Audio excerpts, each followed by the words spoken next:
One of the reasons why I delayed leaving Nigeria to go to another country was because I thought I might lose the man that God wanted me to marry.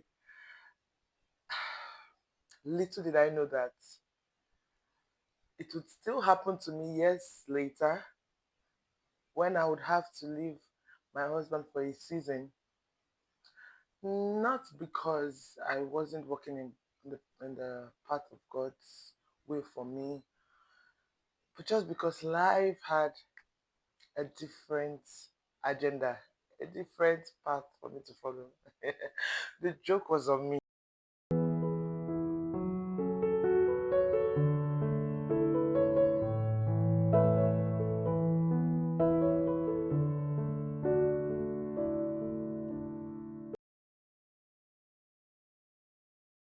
Hello, everyone, and welcome back to my channel. If you've seen this face before, it means that you know that I've been in Canada for 2 years alone with two boys. But if this is the first time you've seen this face, you're welcome. I'm about to share a story of my life, why I had to leave Nigeria to Canada alone with two children. Yeah, so I'm about to go deeper into this and share the real reason why I came to Canada alone with two boys. To share the story, I would like to go back in time a little bit. Um, yeah, from when before I got married. As a little girl, I had always, would I say little girl?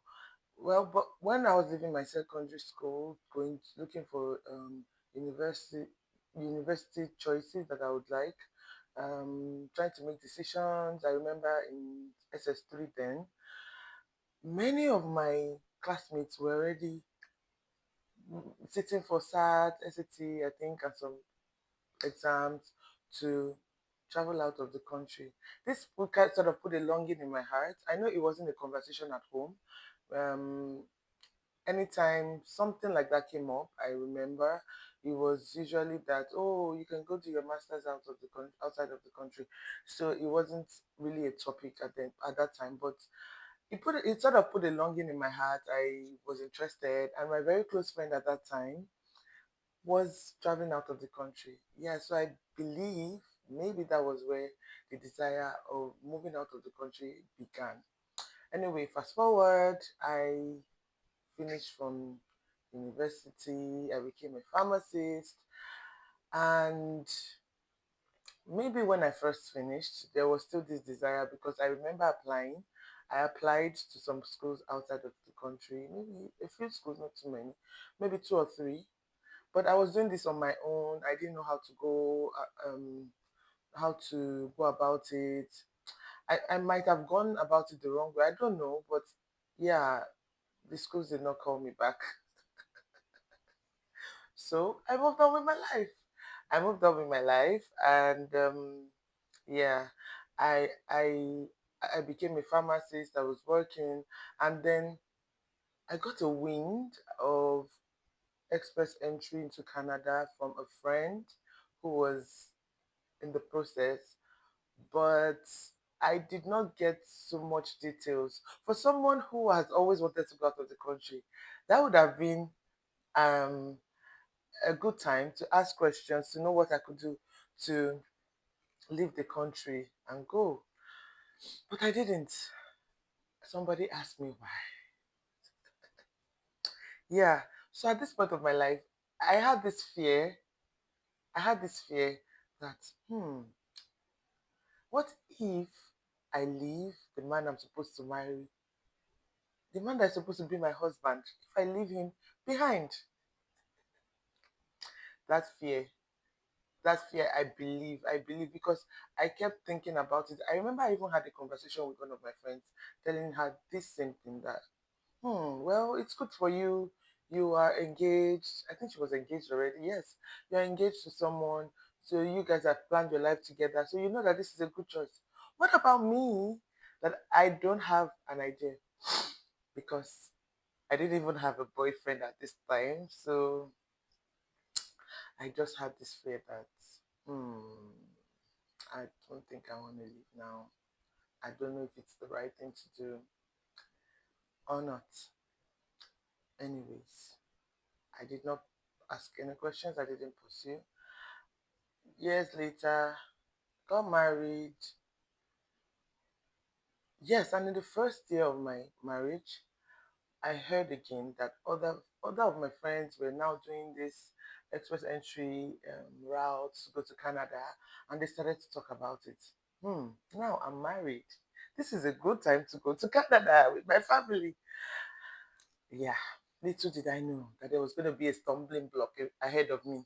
Well, I had an idea because, of course, I had conversations with my husband, and I knew he wasn't bent on going out of the country to leave. So I brought it up anyway. I spoke to him, and he refused. He was like, I don't want to go. My business, I want to start up my business. Yes, he had not started his business at that time. I want to start up my business. I have plans. Anyways, I had to leave the matter. It became a prayer point. God, this has been my longing. This is a good time. What, what are you talking about? Ah, so anyway, I did not flog the issue with him. I let it slide. When my friends were having the conversations with me, I just told them, well, my husband is not interested, and that was it for a while. Tell me why. You tell me why. Out of the blues, one day he calls me and says, "Oh, this might be a good idea." He sat down. I started dissecting the reason why going to Canada may be a good idea, this and that. He pointed some things, and I was like, "It's a good idea, really." I was so happy. I started the process. I I wrote the exam, the English exam that we were required to write. I think TOEFL. Yes, I wrote the TOEFL exam. Then I was pregnant. I was heavily pregnant at this point, and I wrote the exam. I I did the whole process. I submitted my. I asked my school to send my transcripts to the body in Canada. I did everything. Now it's time for you, Oga. That's my husband. Come and write your own exam, and do your process so that you can increase the score, and then we can be we can have a good score to come out of the pool and get invited. And this man was just not moving. I didn't understand how he wanted to do it before, but then he wasn't doing it. He was putting us back again. We were not moving. This was like another mountain. And yeah, I panicked. Fear, fear, fear came into the picture again.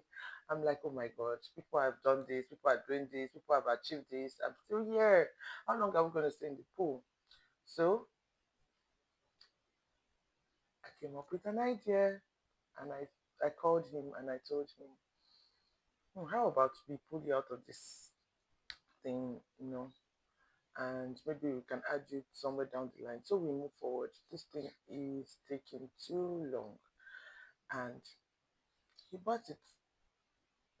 He bought the idea, and yeah, so I pulled him out of the application as a non-accompanying partner. So the new plan was for me to to go ahead with the process, and maybe at some point, because I learned that there was a way we could actually add him later, that he was now interested in going, something like that. It was really vague. I didn't know the whole, but guess what? I was just interested in moving on. Like, let this process just start moving. I want to see myself in Canada. It's taking too long. Waiting can really test you. Waiting can really try you. I feel like I know that I was leaning more on my own understanding. I did not put like the whole process into God's hand and trust Him. I allowed fear to come in, because tell me why. I wasn't thinking about, What if I ended up going to Canada alone with two boys, a new place? Anyway, I've gone too far. I digress. So, um, yeah, so I started the process, and this process was too long. For heaven's sake, I waited over 3 years, maybe four. Let me see. I started the process in 2018, and I ended up getting my visa to come to Canada in 2024. That is 6 years period. Yeah, I had friends who were just going. I had classmates who I heard, oh, this one has gone, that one has gone.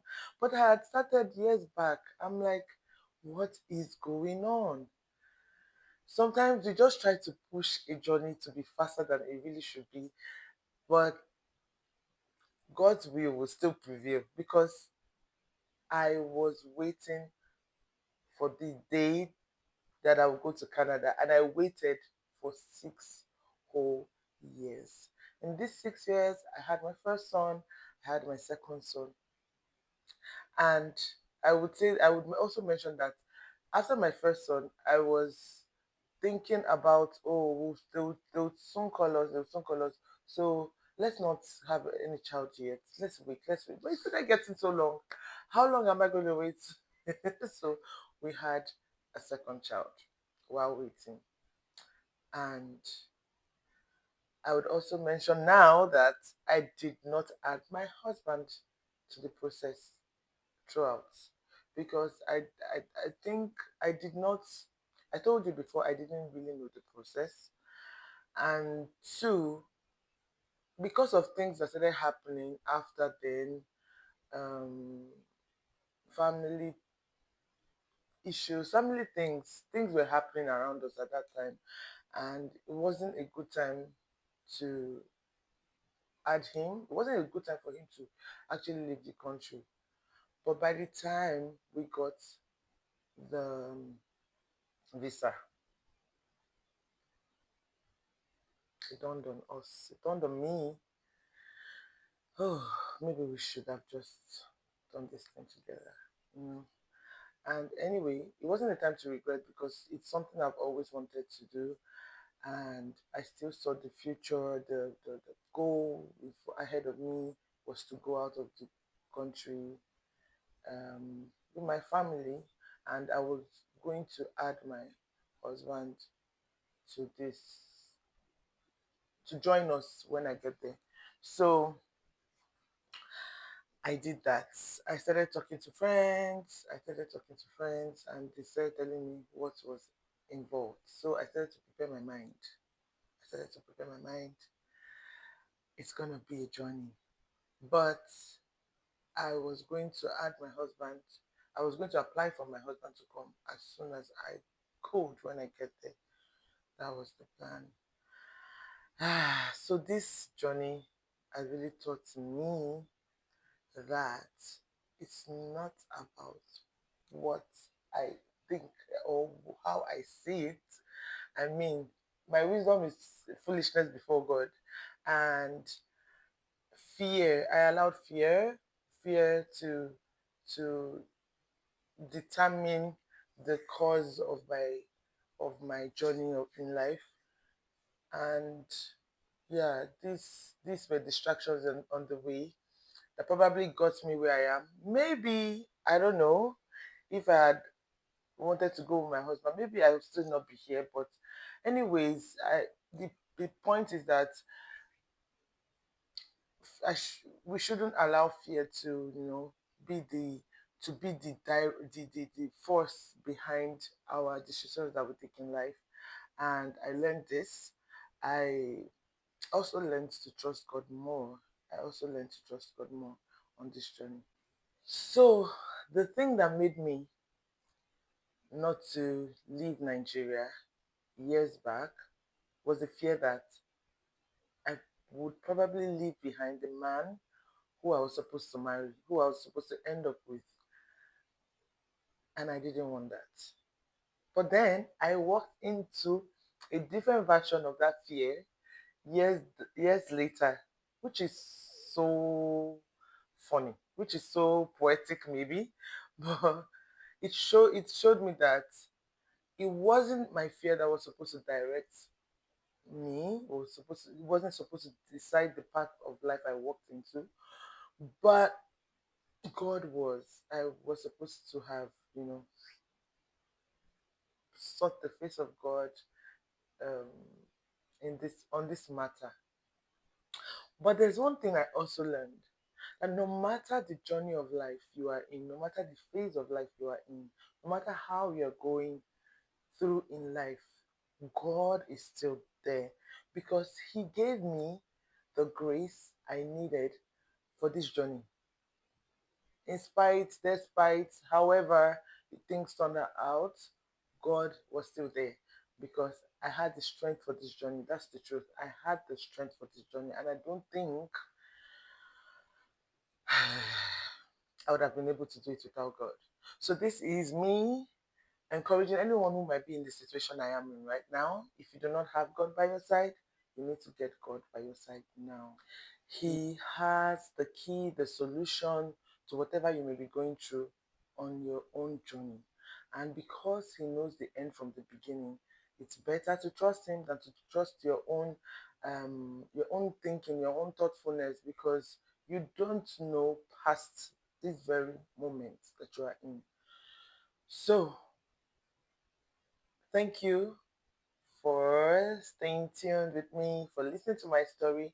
I hope it has encouraged you to, trust God, to put your ideas, to put them before the Lord, to seek His face, to know what His plans are for you, and to not allow fear direct the journey of your life. Yeah. Thank you for listening, and I'll see you next time. I'll see you in my next video. Till then, bye bye. If you're in a season of fear, uncertainty, delay, whatever it may be, I want you to know that God is there. God is there. So trust Him, and put whatever situation may be in His hands. He's faithful to bring you out of it successfully.